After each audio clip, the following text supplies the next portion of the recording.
and you know, Jim Shooter, who was the writer, and Bob Layton, when they first started Valiant Comics, man, they were the hottest things out.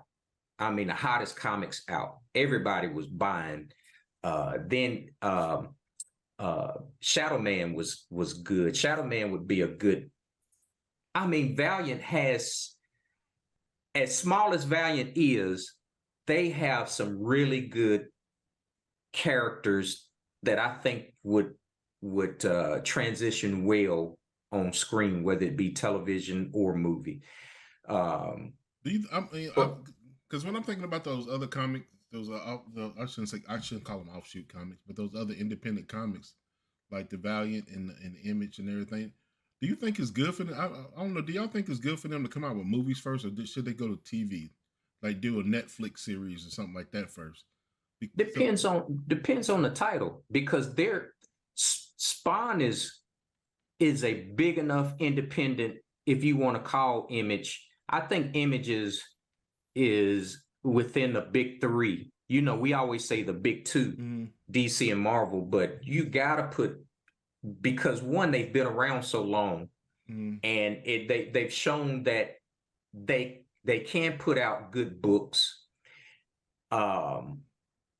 You know, they have a history, longevity about them. So how, you know, it's hard for me to even say that they're independent, even though, you know, I guess technically they would be, but they are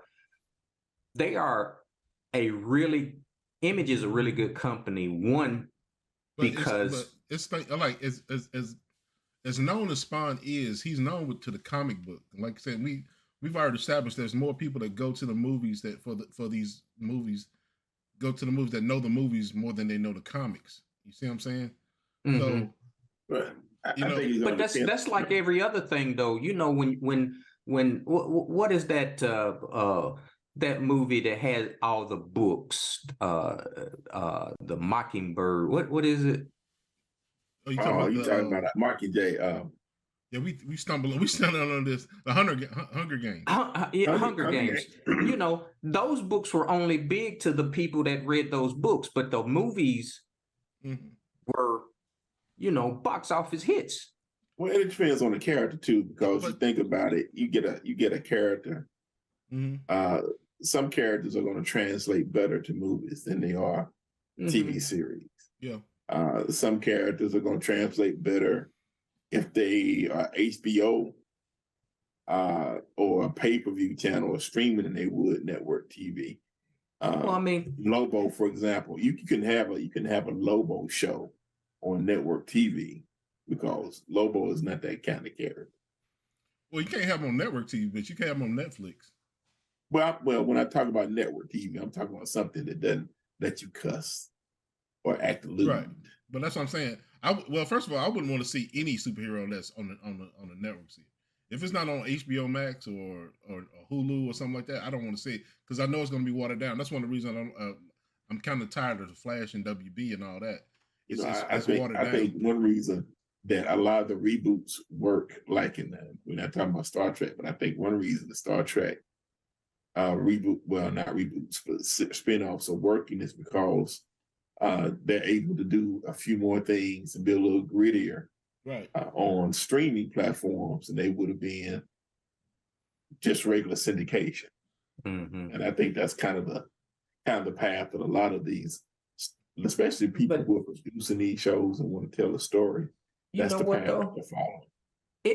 These movies don't have to go to the theater because Netflix is doing more than TV shows. They're doing movies also. So why not sign with Netflix or Hulu or Amazon and put out? You can use the same model that Marvel is using and DC is using on the streaming platforms. Right, and that's what I'm saying, and that's what I'm talking about. I think it would transition well until you find that one character that really blows on that level. Or do this, like you said, because this is my thing. This is my thinking of it. Put it on Hulu, Netflix, or whatever, any streaming platform, Amazon Prime. Go with that. Let it build up a good fan base. Then announce a movie, and then let that build up of the movie do it. Because here's the thing, and this happened in the past, and many times before, they'll have a comic book movie, and we'll be excited to see the comic book movie. Then they'll make the movie, it comes out, it doesn't do well. You see what I'm saying? And then they say, well, we're not going to do comic book movies no more, but it'll be popular, but it's not it's comic book popular. Right. Comic book popular is different from mainstream popular. It's just like you did that comparison to Hunger Games. Hunger Games is it is sci-fi. It's in essence, and it's fairy tale, and it's in essence, but it's also a book. And there's people who read books, and there's people who read comic books. Those are two different things. So when you have the people who read books like Harry Potter and Hunger Games and stuff like that, those are going to have bigger fan bases than the people who read books. Because comic book fans are kind of a niche in a way. Yeah, it's a dying right. And the movies, and like Marvel movies, and Marvel movies has really brought it back. And that's why we kind of re-entering the golden age of comic books again, of the popularity of it, because the movies have brought it back. But again, we know that popularity, the people who go to it, they're not really comic book fans. They're fans of Superman, they're fans of Batman, they're fans of Captain America, but they didn't really read the comic books that much. Right. You got people to go to these movies, they've never read any of the comic books.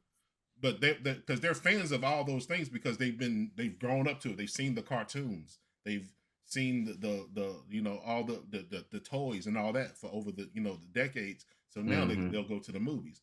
So now you have these independent comic books, those independent books are even a smaller niche in the comic book realm. You make let's say outside of Spawn, let's go with EXO.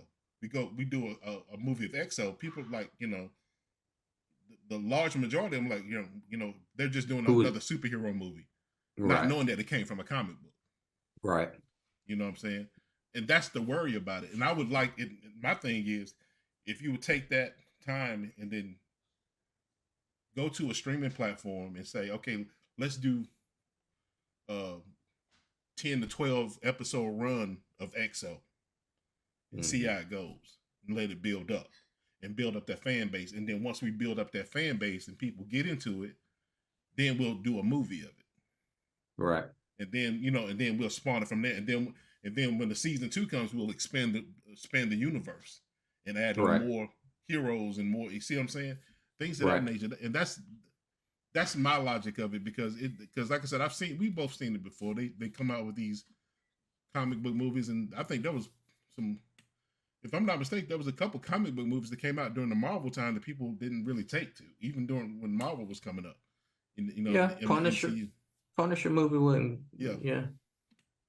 Punisher. Although I liked it. I mean, but we can't really name one awesome Punisher movie. You know what I'm saying? No, I think that is Marvel. Hey, look, the Punisher Netflix series was awesome. It blows the couple movies that they put straight out the water. So